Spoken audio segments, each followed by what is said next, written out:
Texas A&M is one of those teams that going into this season, you either love them or you think that they are extremely overrated. Now, I did a poll on the channel a couple of days ago, and I asked you guys, do you feel that Jimbo Fisher is the most overrated coach in college football? And over 66% of you guys said yes on 400 votes.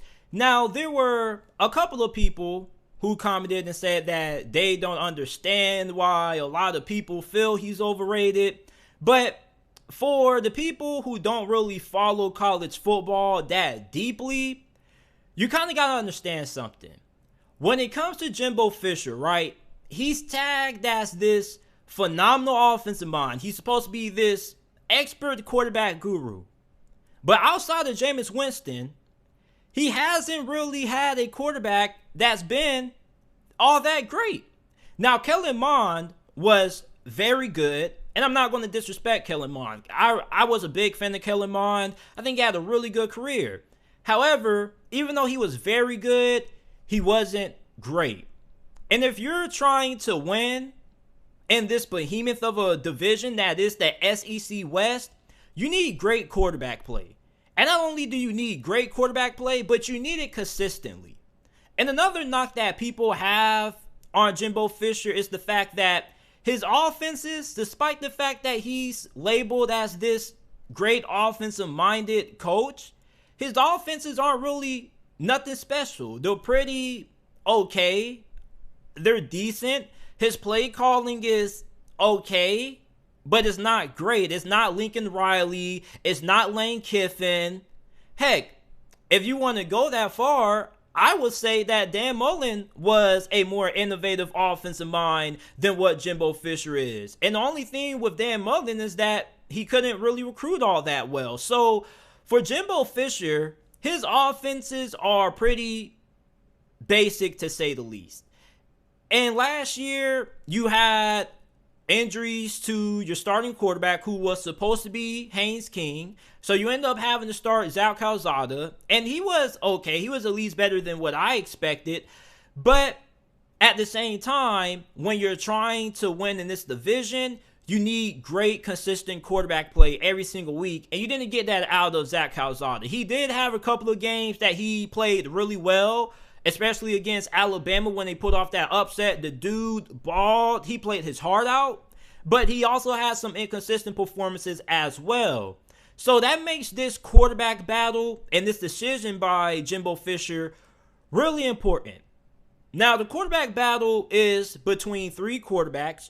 You have Connor Wingman, who is a talented five-star QB coming out of the 2022 recruiting class. He was the second-rated quarterback coming out of that class last year.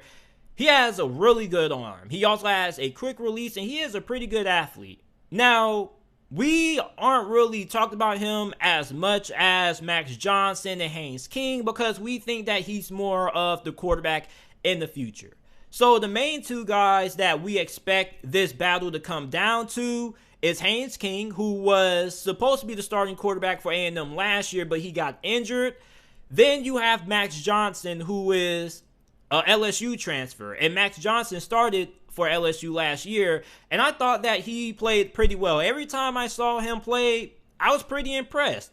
Now, when you look at Max Johnson, he currently is the favorite at the moment.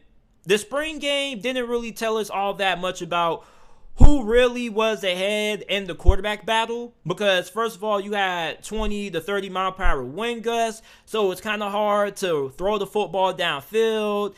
And even then, when you were able to get rid of the wind gusts for some time, for a couple of minutes, you still didn't really like what you saw out of quarterback if you were Jimbo Fisher, enough to give you enough confidence to name a starter at that point. So this quarterback battle is dragging on into fall camp. And it's really important that Jimbo Fisher gets this decision right. Because if you're going to be able to win in the SEC West, you need great quarterback play on a week-to-week basis. Now, if you were to ask me, JT, who do you think is going to be the starter?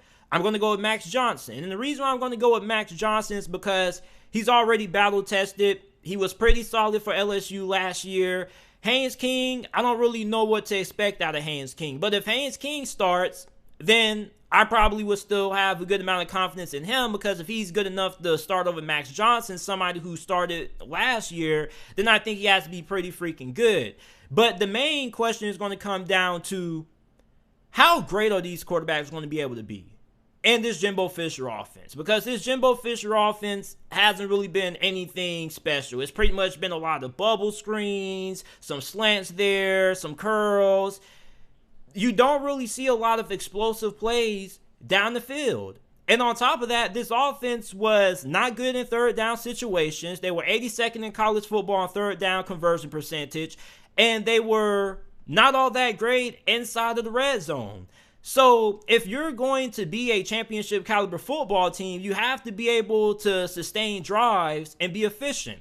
And part of being an efficient offense is being able to keep the chains moving in third down situations, and then being able to make sure that you score touchdowns inside of the red zone. Now, you can say, JT, we had some injuries. We had Zach Calzada at quarterback. Okay, I can understand that. But at the same time, you have Jimbo Fisher, who's supposed to be this guru on offense. He should be able to elevate every single quarterback that he has. But I understand talent does play a large factor in the college football. So now, for Jimbo Fisher, I really feel there's not really too many more excuses that you can make for him at this point.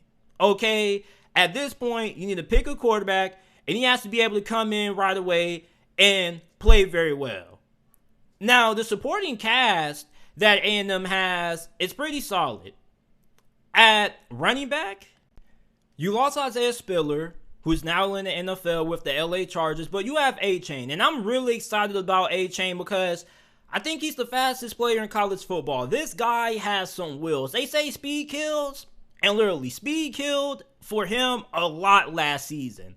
And he had 130 carries, 910 rushing yards, 9 touchdowns. And you know how many yards per carry he averaged? 7. That pretty much means that he averaged a first down every 2 times that he carried the football. And he also was a little bit of a factor in the passing game. You also have Amari Daniels. Then at wide receiver, you have Anaya Smith, who should become one of the best wide receivers in this conference because how electric he is after the catch. He also has some versatility that he can play a little bit of running back as well. We call that the white back in the NFL. Then you have true freshman wide receiver Evan Stewart, who a lot of A&M fans and a lot of people in the college football community are really excited about what he brings to A&M's offense. He was the 11th best player nationally, the second best wide receiver coming out of that 2022 class. He's super fluid. He gets in and out of breaks really smooth, really fast. He has elite speed. And he should provide a boost to this A&M offense right away. So we talk about Luther Burden with Missouri and how big of an impact he's going to have with them. I think that Evan Stewart is also going to have that kind of impact on this A&M offense because this was an A&M offense that lacked a lot of explosiveness on offense. So for Evan Stewart, I expect him to have a pretty big role right away for Texas A&M. The tight end position, you lost Jalen Watermeyer, but you should be pretty set there. You got Max Wright, Blake Smith. They're pretty good. The offensive line should be really solid as well, especially when it comes to the offensive guard play and what you have on the interior there. So on defense, you have some concerns a little bit. And mainly, I've been hearing a lot of people say, man, JT, man, Texas A&M is overrated for one because their defensive line, they lost a couple of starters there. I understand that. But at this point, A&M as a program doesn't need to rebuild. They just reload. They lose great players and they bring great players right back in to replace them. That's the kind of program that A&M is at in this point of Jimbo Fisher's tenure. When you look at the secondary, I think this potentially could be one of the best secondaries in all of college football. You have 2 really good safeties, Damani Richardson, Antonio Johnson. At cornerback, you have Tyreek Chappelle, or you have Jalen Jones there. Now, either or, both of those guys are really phenomenal. It's kind of a coin flip on who you think is the better cornerback, but I think both of those guys are pretty good. Now, when you look at this schedule, A&M has a really tough schedule this season. You play Sam Houston, Appalachian State, those should be gimmies. Then you play Miami, and this is where things get really interesting for A&M. This is where we are really going to find out if the hype for A&M is real. Okay, because Miami is going to be a really good football team. And most A&M fans, I think, are looking at that Miami game, and they're kind of just scoffing at it. They're saying, you know, it's Miami. Well, this is a Miami team that has a really good quarterback and Tyler Van Dyke. And you also have Mario Cristobal as your head coach, and you have Josh Gaddis as your offensive coordinator. So you have a really good coaching staff. Couple that with a really solid roster talent-wise, I think that this could be an interesting game that could go either way. Then you play Arkansas. I think that this Arkansas game is going to be the second biggest game that A&M plays in the SEC this year behind that Alabama game. And the reason why I say that is because I think that Arkansas and Texas A&M are going to be the two teams who are going to be jockeying for second place in this division.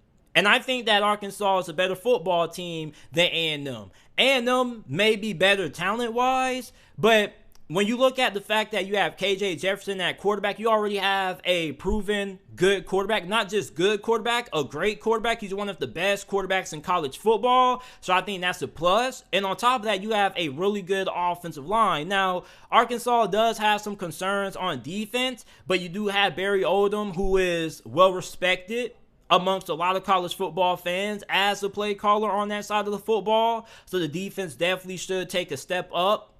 So I think that that's going to be a really big game for Texas A&M. Then you have to play Mississippi State.